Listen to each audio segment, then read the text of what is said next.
the OPD at AIIMS is extremely popular, and we have a lot of patients coming to us. We have a daily footfall of almost, at present, almost 8,000 people per day. And because of COVID, there's been a sudden stall, but it was expected to go up to around 10,000 within a year or two. So my brief was to design an OPD to accommodate at least a footfall of 10,000 per day.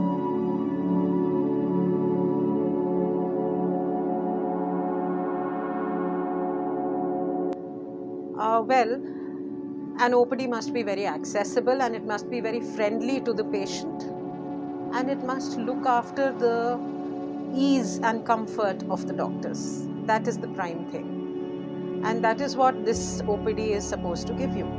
But in addition to this very generic mandate, this OPD is designed specially for space to accommodate a good number of people.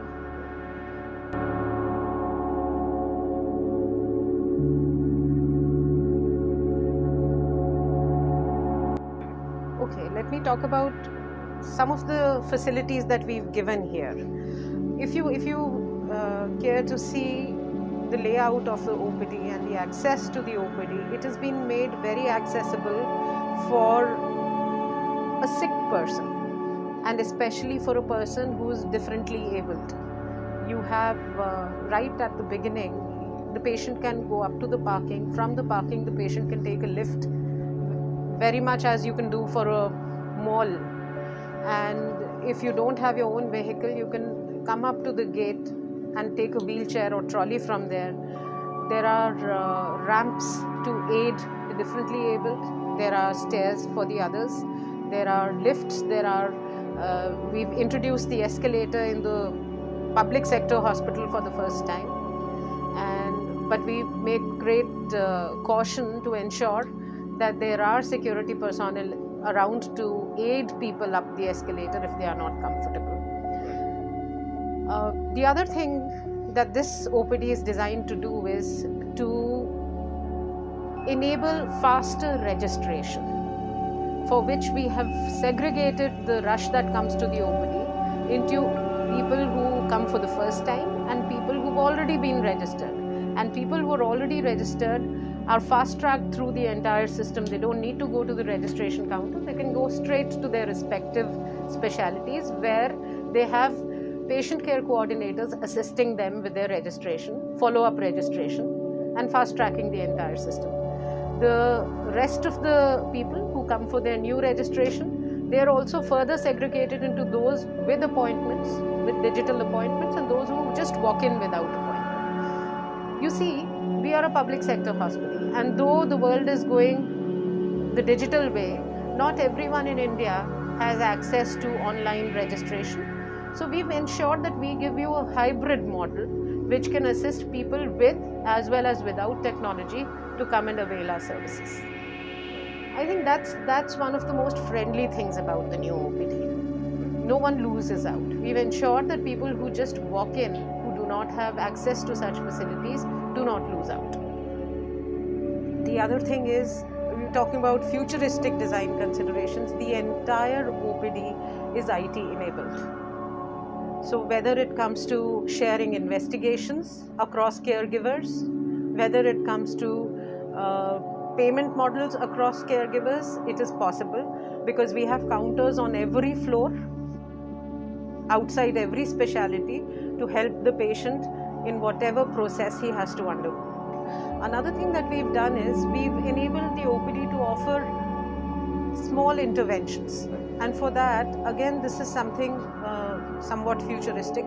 We've ensured that the entire OPD has oxygen supply, that it has basic manifold services, so that small procedures for which a patient used to get admitted or for which a patient had to at least go to the daycare can now be done in the OPD. Even the daycare part is eliminated because small things like uroflowmetry, like excision of a biopsy can be done within the OPD.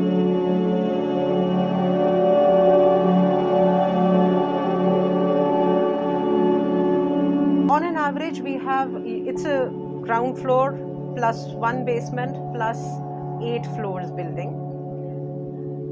We've ensured that there are 2 And sometimes if it's smaller specialties, then 3 specialties per floor. Each of the floors, has its own registration counter. So when a patient enters, if he is a new patient, he goes to the ground floor registration counter. If he's a follow-up patient, he goes to his respective floor. If it's a patient who needs to be dated for investigations, he can go to any counter on any of the floors. And if he doesn't want that, he can also go home and date himself online. But since I told you before, not all patients are very happy with going online. They can just walk in and get registered from any counter. So that way there is no accumulation of people at one place. That saves a lot of congestion. Besides that, it has really flowing waiting spaces. And I think that stood us in excellent stead in the COVID pandemic also. The new OPD has handled the COVID rush very comfortably.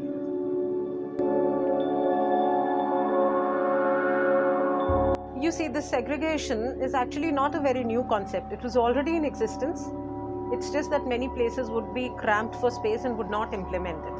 But segregation helps the doctors to maintain their timing as well as their privacy. You see, typically sometimes our OPD runs into hours after regular OPD timing. If a doctor wants a break, or if a doctor has to use the restroom, that pathway, that passage which is exclusively for the healthcare workers, comes in very handy. And a doctor does not run the risk of being mobbed by patients waiting.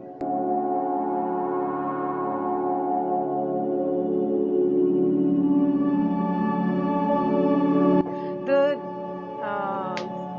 building has had its positives, and then the building has had its challenges. I'll give you an example. From the fire point of view, the building is very well designed.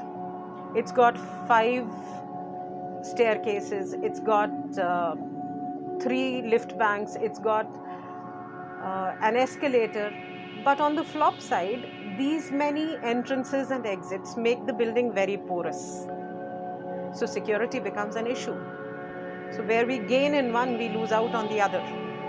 In that respect, keeping your staff attentive, posting the right people at the right place, and being cautious that no adverse incident happens is very important.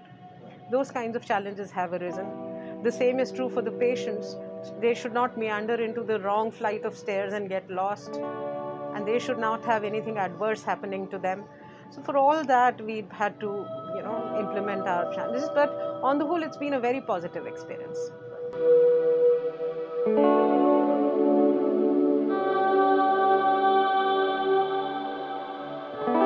I think infection control is one of the very strong design components of this building. I would just have you know that in the registration area, in our pulmonary OPD area, in our sample collection area, these are the areas where we have 100% exchange of fresh air.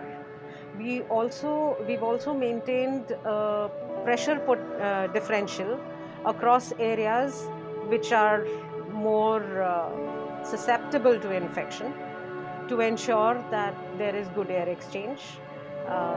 We've done it even in our hematology OPD. So all the areas which we know are sensitive, we have pressure differentials, and we have 100% fresh air circulation in certain areas. The other thing is we've kept UVGIs in the AHUs for disinfection. And our disinfection practices, in addition to the design components, are very updated in the whole building.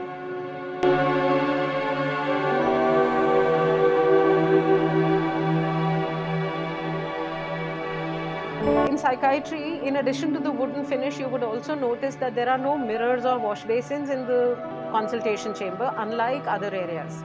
This is because sometimes patients there get volatile, so it is best to keep surfaces and avoid things which might hurt the patient or which the patient might use to hurt others. So it's not by chance, it's a deliberate choice.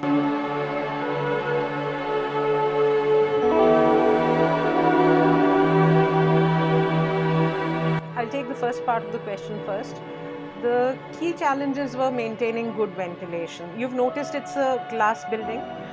All the glass windows are openable, but we've kept them shut for the meanwhile.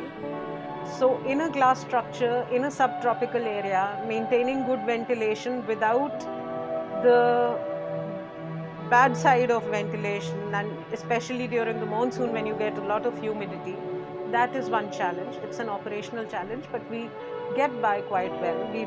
And that is because we have separate input and output ducts in from our AHUs, which are used to regulate pressure. That is what helps us.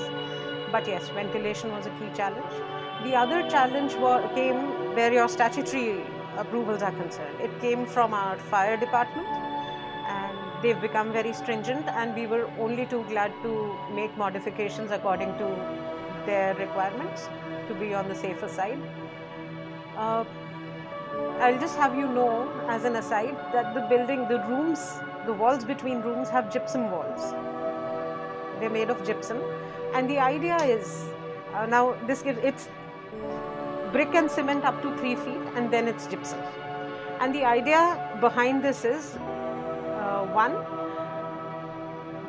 if we want to change usage or if we want to change our wiring, it becomes easier if you have gypsum in between. Second, gypsum is more fire retardant. So from a fire point of view, it is actually safer.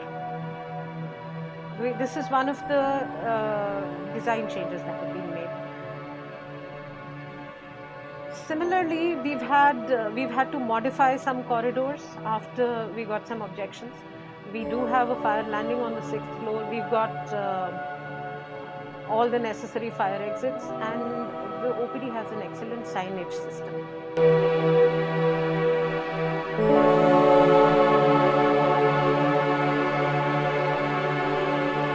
Well, if you consider the popularity of AIIMS New Delhi, I think the entire hospital needs to expand, but that's not a very pragmatic suggestion. Incidentally, the Government of India is already funding a master plan, and the entire building will expand. But I think in addition to that, other healthcare institutions should come up in a big way, both in the public and the private sector, to offset the burden on one particular institution in any part of our country. We do have centers for excellence, but then I think it's time for everyone to become a center of excellence.